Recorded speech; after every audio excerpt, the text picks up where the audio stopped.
Hi everyone, and welcome to Connections Resource Center, and welcome to the Wellness Wake Up with Nat. And this morning we're going to be reading two books, Souci de Calie and From the Stars in the Sky to the Fish in the Sea. Now before we start, I thought that we would quickly go through some of the benefits of reading aloud with your child. And these benefits are both for very young children, even infants, all the way up to the teen age. Some of the benefits. So develop stronger vocabulary, of course. You're exposing children to new vocabulary and to language patterns that are not part of everyday speech. And this is especially important to young readers and to children with speech delay, difficulties with fluency, beginning readers, and children who are having a reading delay as well. So if your child is having difficulty picking up on new language, on saying specific words, or reading itself, reading aloud to them is the best way to help them move forward. Reading aloud is also a great way to build that connection between the spoken word and the written word. And children who listen to a higher language level than they can read will learn more complex ideas. So the idea is that maybe they're not able to read the book, but by reading it to them, they learn new vocabulary, they learn new ideas, and you can discuss some of the topics that are being showcased, I guess you could say, in the book. And this is really important because you're exploring strong emotions, big emotions, and you're also talking about difficult issues. Of course, you're promoting bonding, you're increasing attention span, and you're improving listening skills. You're allowing your child as well to learn about types of books, so fantasy, science fiction, science, history, geography. So all of these different books, all the way up to when they're teens, will introduce them to new genres, basically. So even graphic novels are great for youth. Even the Minecraft, anything and everything goes, basically. So these are just some of the benefits. There's so many more, and what I'll do is I'll make sure to add a few articles actually that talk about the benefits of reading aloud to your child and teen within the comments of this video. I'm just going to go check to see who is watching here so that I can say hello to anyone who is out there. Oh, hi Megan, I can see you. Good morning. So Megan is saying that her 11-year-old tells me he's still not interested, then he walks away. That can be really hard sometimes, especially for the older kids. And I think the best way is just to keep trying, right? Try different types of books and try introducing things that they do love, like topics like Minecraft is a great one, graphic novels are a great one, anything, even comic books, right? Anything to get them reading, because the visuals are actually just as important as the words. And even in high school, they actually do choose books that actually have visuals, illustrations within them. So try everything and anything, especially with teens. So the first book that we're going to read is Tom Percival's Souci de Calie. And I just wanted to give a little bit of an intro to these authors because we are reading this online, and these are free read alouds that we're giving. And at the same time, we wanted to just kind of support not just the authors and illustrators, but also the publishers who print these books and the bookstores, the local bookstores who sell them. So it's really important to support these people, especially in these difficult times, and to look at what other books they've published, right? So Tom Percival has actually published a number of books about different big emotions. A great author, and these are available in both French and English. So let's start with Souci de Calie.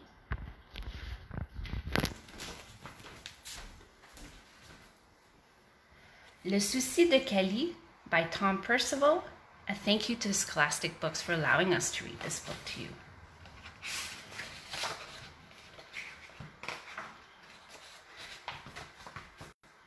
Calie aime sa vie. Elle aime se balancer très, très haut. Elle aime explorer des endroits sauvages et lointains. Parfois, elle va même jusqu'au fond du jardin. Calie est parfaitement heureuse. Mais un jour, elle découvre un souci. Ce n'est pas un très gros souci. En fait, il est si petit qu'au début, Calie le remarque à peine. Puis le souci se met à grossir. Chaque jour, il grossit un peu plus. Et il ne veut pas la laisser tranquille. Au déjeuner, il la fixe par-dessus la boîte de céréales. Il est encore là le soir quand elle se brosse les dents. Le plus étrange, c'est que personne ne voit le souci de Calie, même pas son enseignante. Alors, Calie fait semblant de ne pas le voir non plus. Elle essaie de continuer à vivre comme si tout était normal, mais ce n'est pas le cas. Le souci est toujours là et l'empêche de faire toutes les choses qu'elle aime. Calie se demande si ce souci s'en ira un jour et s'il ne partait pas, et s'il restait avec elle pour l'éternité. Sans le savoir, Calie fait ce qu'il y a de pire à faire avec un souci. Elle s'en soucie. Maintenant, le souci est énorme. Il peut à peine entrer dans la cuisine. Il remplit la moitié de l'autobus et occupe toute une rangée au cinéma. Calie ne pense plus qu'aux soucis et elle a l'impression qu'elle ne sera plus jamais heureuse. Puis un jour, quelque chose d'inattendu se produit. Calie voit un garçon assis tout seul au parc. Il a l'air aussi triste qu'elle. Elle remarque quelque chose à côté de lui. S'agirait-il d'un souci? Mais oui! Calie comprend alors qu'elle n'est pas la seule à avoir un souci. D'autres personnes en ont aussi. Elle demande au garçon ce qui le préoccupe. Lorsqu'il lui répond, une chose étrange se produit. Le souci des garçons rapetisse. En ce moment-là, Calie fait ce qu'il y a de mieux à faire avec un souci. Elle en parle. Sorry. Quand les mots sortent de sa bouche, le souci de Calie se met à rapetisser jusqu'à ce qu'il ne soit presque plus là. Bientôt, les soucis des deux enfants ont disparu. Calie se sent enfin redevenue elle-même. Bien sûr, ce n'est pas la dernière fois qu'elle a un souci. Tout le monde en a de temps à autre. Mais depuis qu'elle sait comment se débarrasser de ses soucis, il ne reste jamais bien longtemps. La fin. Oh! My husband almost fell. Sorry about the coffee. So, Le Souci de Calie is a really great book to share with a young child or even a teen who's having difficulties with big emotions and with anxiety. And this is actually one of Charlie, my daughter's favorite books, and I read it to her quite often. Oh, and Megan's saying that she'll try comics. Oh, comics are great for kids. Absolutely amazing. All right, so the next book that we're going to read is From the Stars in the Sky to the Fish in the Sea. Another lovely book. And this is by Kei Cheng Tom, who is the author, and Wai Yunt Lee and Kai Yun Chi. Now, I will make sure to share the names of the authors and a short bio again in the comment, as I'll do with Tom Percival. And again, make sure to go check out their other books and all of the other things that they do. It's a great way to support these authors and illustrators. So this book is actually about gender identity and the acceptance of the differences between us. And I love this book as well because, again, it's one of those complex topics that you can start discussing with your child early on. From the stars in the sky to the fish in the sea. And again, a thank you to Arsenal Pulp Press in Vancouver. Once upon a time, in a little blue house on a hill on the edge of town, a baby was born. They were born when both the moon and the sun were in the sky, so the baby couldn't decide what to be. Boy or girl, bird or fish, cat or rabbit, tree or star. So the baby looked a little like everything. They looked very strange. All the same, the baby's mother gave her child a bath and rocked them in her arms. Your name, she said, is Mulan. And she sang a song that her own mother had sung to her long ago. Whatever you dream of, I believe you can be, from the stars in the sky to the fish in the sea. You can crawl like a crab or with feathers fly high, and I'll always be here, I'll be near, standing by. And you know that I'll love you till the day that I die. And even though they still couldn't decide, the baby felt loved. Mulan grew up to be a strange, magical child who was always changing. They grew feathers and wings to fly with bluebirds in the mornings, scales and a tail to swim with fish in the afternoons, and fur and paws to play with puppies in the evenings. No matter how many things Mulan became, their mother always brought them back into the little blue house, gave them a bath, and tucked them into bed at the day's end. As the stars rose, she sang, whatever you dream of, I believe you can be, from the stars in the sky to the fish in the sea. And Mulan felt loved. One day, it was time for the child to go to school. They were so excited. They grew a tail of peacock feathers and a coat of tiger stripes. Have fun, said Mulan's mother. But when they got to the school, the other students were either boys or girls. They had no feathers, no scales, no leaves, no fur, no fins, not even any sparkles. No one invited Mulan to play. One little boy ran up to the child and asked, what are you supposed to be? Mulan didn't know how to answer. When they came home, their mother asked them how they'd liked school. It's okay, said Mulan. Did you make any friends? Not really, said Mulan.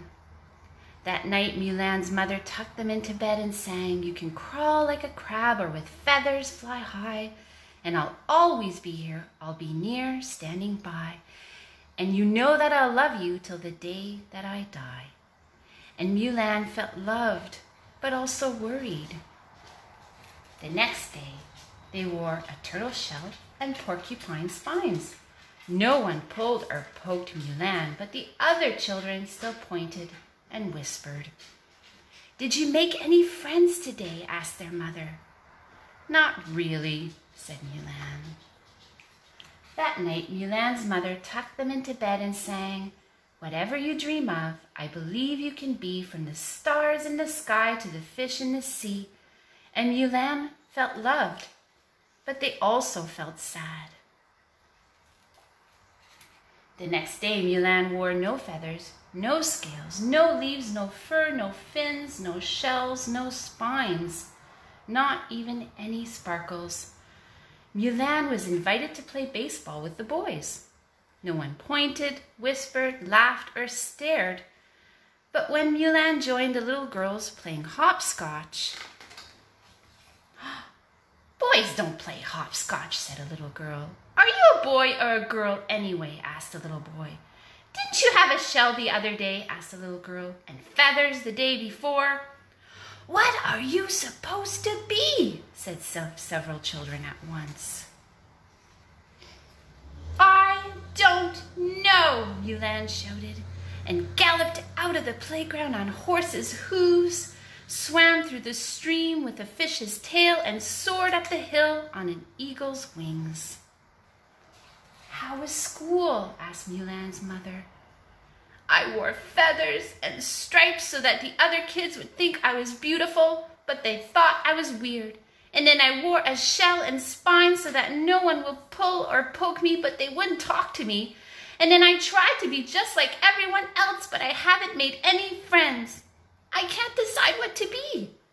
Why do I have to be just one thing?" "It isn't always easy to be different from everyone else," said their mother. "But you can only be who you are." "What if the other children don't like who I am?" sniffled Mulan. Their mother smiled sadly. "I don't know," she admitted, "but I do know this. Whatever you dream of, I believe you can be, from the stars in the sky to the fish in the sea." And Mulan felt loved. That night they slept a deep sleep. The next day, Mulan wore fur, feathers, scales, leaves, and many sparkles that glittered like stars. For a moment, none of the other children spoke. Then the little girl said, "You can fly? That's so cool!" "I like your sparkles," said a little boy. "I'm sorry I pulled your feathers," said the boy with red hair. "I was a little jealous of them." Mulan asked, "Does anyone want to play with me?" They showed the other children how to gallop like horses, climb like monkeys, and swim like fish. It was fun to be many different things.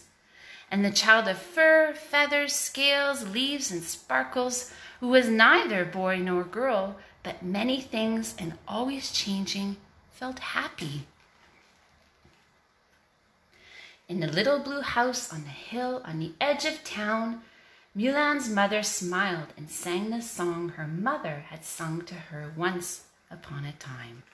"Whatever you dream of, I believe you can be, from the stars in the sky to the fish in the sea. You can crawl like a crab or with feathers fly high, and I'll always be here, I'll be near, standing by. And you know that I'll love you till the day that I die. Whatever you dream of, I believe you can be, for you are my child, courageous and free." The end.